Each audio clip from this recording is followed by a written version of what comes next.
Cable news and most of the mainstream is in crisis mode right now.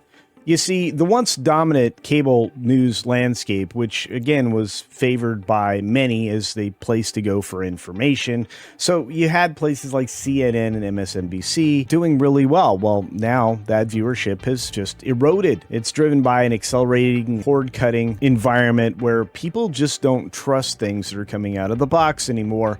They're looking more to new media. The only exception to that, of course, is Fox News. Now, before we get started, just a real quick reminder, double check that you're still subscribed to the channel. Make sure you hit the thumbs up button each and every time you come across one of my videos, and definitely leave some comments. First of all, I want to hear what you have to say, and I want to try to be able to reply to you all. Second, it really does help with the creator spaces. That seems to be where YouTube is going, leaning into interaction more than actual viewership, which I think is rather insane. In other news, let's focus in on what happened over at Fox at the beginning of the summer. From Fox Media Relations, Fox News Channel closes in on broadcast networks with wins over ABC, CBS, and NBC in the second quarter. What does that mean? Well, it means that they are about ready to kick the butt of legacy media once and for all. This story dropped June 1 of 2025, and of course you never heard about it, because the last thing that the mainstream wants you to know is how irrelevant they actually are. But let's not leave it to the newswire. Let's actually take a look at where things were according to Adweek. You know, the people who are the most important advertisers out there know what's hot and what's not. Well, according to them, the second quarter of 2025 cable news ratings, Fox News had the second highest rating in Q2 in network history. That's wild. Mark Mochero says below are the cable news ratings for the second quarter of 2025. The threat of widespread conflict in the Middle East and the U.S. involvement were basically the things that drew everybody to take a look at their news each and every day. Despite these bubbling tensions, the second quarter in the news ratings were not as impressive as those of the first quarter, as all three cable news networks experienced declines in total viewers, and the adult 25 to 54 demo during prime time. From now on, we'll just call that the demo. MSNBC was the lone bright spot for the quarter, as it was the only news network not to lose viewers in either the measured categories during total day. Rachel Maddow returned to her once-a-week spot, did, however, hurt the network's momentum in prime time, and you know what? It's because the little redheaded girl, the former press secretary, isn't all that engaging and is just downright too partisan for even the folks at MSNBC. Fox News continued its streak as cable news most watched network and also surged past a couple of the broadcast networks. ABC had 2.977 million, NBC 2.704 million, and they still lost out to what they were doing over there at Fox. Again, we are not taking the newswire's word for it. We're going to the source of the advertisers. So at 2.633 million total primetime viewers and 304 adults in the demo, Q2 of 2025 was an outstanding one for Fox. During the total day, Fox News had 1.632 million total viewers and 202,000 viewers in the demo. None of the other cable news folks can even compete with that. Not to mention the fact that you're seeing Fox climb up and over the networks, which means the larger platforms are starting to lose out to Fox and to the independent media or the new media out there. Compared to the first quarter, Fox was down, however, 13% in total viewers and 20% in the demo. But I'm going to say that largely is because we had lack of excitement of the first 100 days. Not to mention the fact that you can only cover the sky is falling because of tariffs narratives so much, because it just turned out to be not at all true. MSNBC is still hovering around 1 million total primetime viewers and 91,000 primetime demo viewers, which isn't all that good. MSNBC had 596,000 total viewers and only 57,000 in the demo during the total day.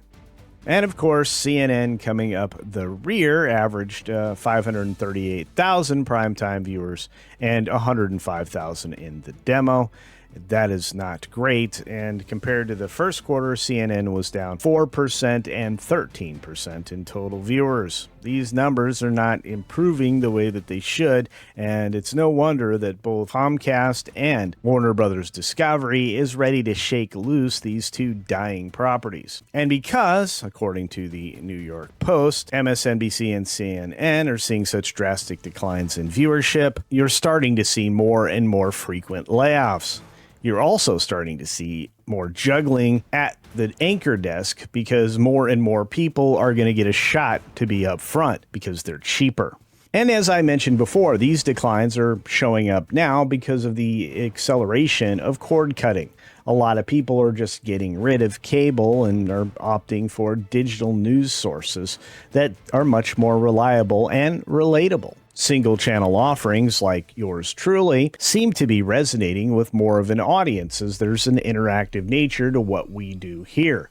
There's nothing like that in cable or broadcast television because they don't frankly care what you think. They only care what they think. And here's a sobering note for those cable networks out there. By the end of 2025, this year, as we're speaking, there will be an estimated 77.2 million U.S. households that will have cut the cord. That's staggering and double the amount of 2018's 37.3 million. That means in the course of 8 years, cable news has had a substantial decline to the tune of a 10% subscriber number. That also leads to the reasons why Comcast and Warner Bros. Discovery are shunting off these news channel offerings to, frankly, oblivion. Worse yet, all the fearmongers out there are talking about the potential damage that tariffs could do as advertisers pull back from their ad spends on these cable networks as they continue to die. This will lead to an acceleration and a faster loss of these outlets and these personalities that, for some reason, these failing networks think are valuable. And as I mentioned before, compounding the issue that streaming has officially overtaken traditional television, May 2025's data through mid-June showed that there's a captured record of 44.8% of total television usage, the first time it's dipped below 50 in a long time. The combined efforts of both broadcast and cable are no match for what represents 71% increase in streaming viewership since May of 2021. These numbers don't get better, and neither do these anchors, frankly. And as we've reported here before, the Nielsen numbers are showing a new picture, and it doesn't favor broadcast or cable television. YouTube has led the charge in the transition to everything consumption-wise at 12.5% being featured on their platform, whether it be, again, channels like mine, WDW Pro, Valiant Renegade, Midnight's Edge, and Gary at Nerdrotic. People are looking for more honest, straightforward coverage from regular people, again, like yours truly. And strangely enough, these numbers are coming out of the much older viewing range up to 65. These are unexpected growth areas, and I'm afraid that as our population ages and are more electronically savvy, there'll be fewer and fewer people left for ABC, CBS, and NBC. And now, if you look at a more broad sampling and you consider social media, you can see the last 2 weeks, according to Adweek, adding to the public growing disillusionment. And here's the one thing that surprised me the most. Coming out on June 26th, the story that was largely ignored by the media, Fox News Channel sees a 109% surge in YouTube viewership, besting MSNBC and CNN and everybody else, to be fair. They are absolutely killing it digitally, and they are going to continue to contribute to that 12.5% YouTube gain on television alone. And that brings me to the final note when it comes to broadcast and cable television. The complete revenue model is broken. It has fallen $13.8 billion from 2017 to 2022, and when we reevaluate it going forward, I expect another $15 billion to come off of that total tab. And here's where we get to the place that this actually will affect your favorite channels, including mine. CNN and their counterparts intend to spend over $70 million each to invest in initiatives pivoting to digital and streaming investments. That's a bunch of fancy gobbledygook to say they're going to try to compete more aggressively on YouTube with YouTube's help, which is why it's very important for you to give me your thoughts down in the comments section below. What do you think? Do you think CNN and MSNBC are done for? Do you think they can successfully pivot over to digital platforms like YouTube and make a go of it over here? Do you think that YouTube will have to aid them in this endeavor and manipulate feeds in order to drive viewers to the more legacy platforms that can control a narrative? Or do you think that this is a lot of wasted money after more wasted money wasted on other efforts on cable and broadcast television? And let me add just one more thing.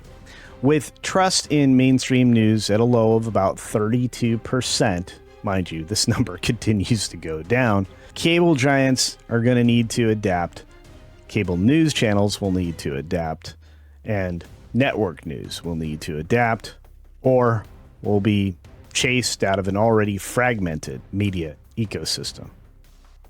Again, let me know your thoughts down in the comments section below. And as always, be sure to take care of yourself, take care of others, and until next time, see ya! But not on network news.